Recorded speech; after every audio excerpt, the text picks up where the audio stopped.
Vibe is massive, it's supernatural. Keep it factual, you know you're maxing back. Look at the way they hold they chat.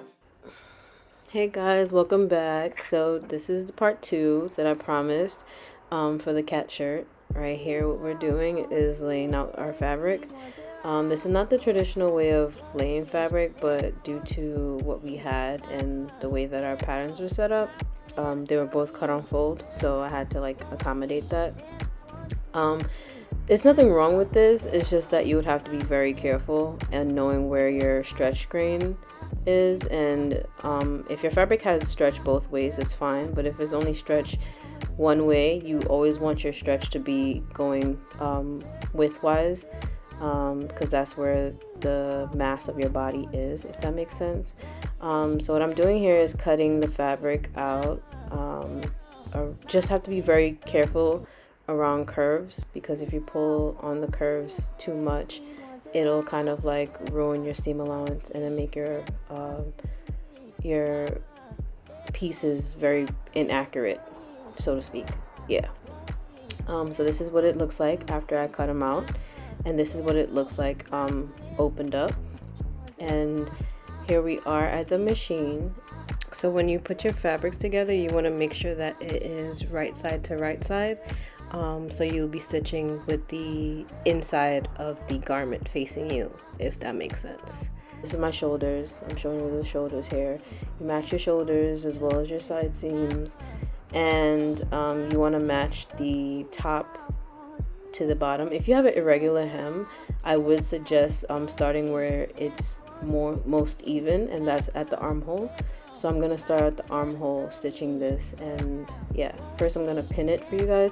Usually I don't pin when I sew, but it depends on if the fabric is stable enough. But if it's not stable, then I'll pin, but if it's stable, I don't bother pinning.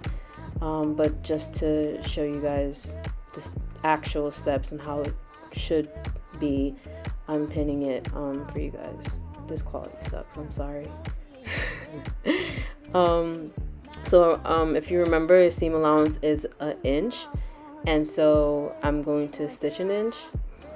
And yeah, so what I'm doing here is I'm stitching forward, and then I use the back tack function to stitch back, and then I'm stitching throughout the rest of it. And then before I finish, I use the back tack function again, and then stitch forward, and then there's a cutting function in the pedal, so if you step back on the pedal hard enough, it'll cut the thread for you. So yeah, here I'm taking out the pins. Okay. And here I am stitching the other side. This side I didn't bother pinning because I showed you guys what the pins would look like in it already. So I'm just stitching, and yeah, there we go. And then I'm hitting the shoulders, and then making sure it's good. And then this is what we have so far. We have the front and back connected. I'll have to do a pattern for the sleeves. She has to measure her cat to find out how big the sleeve should be. And you guys stay tuned for the rest of it. There should be one more part, and I can't wait to show you guys the final product. Thank you so much for watching. Appreciate it.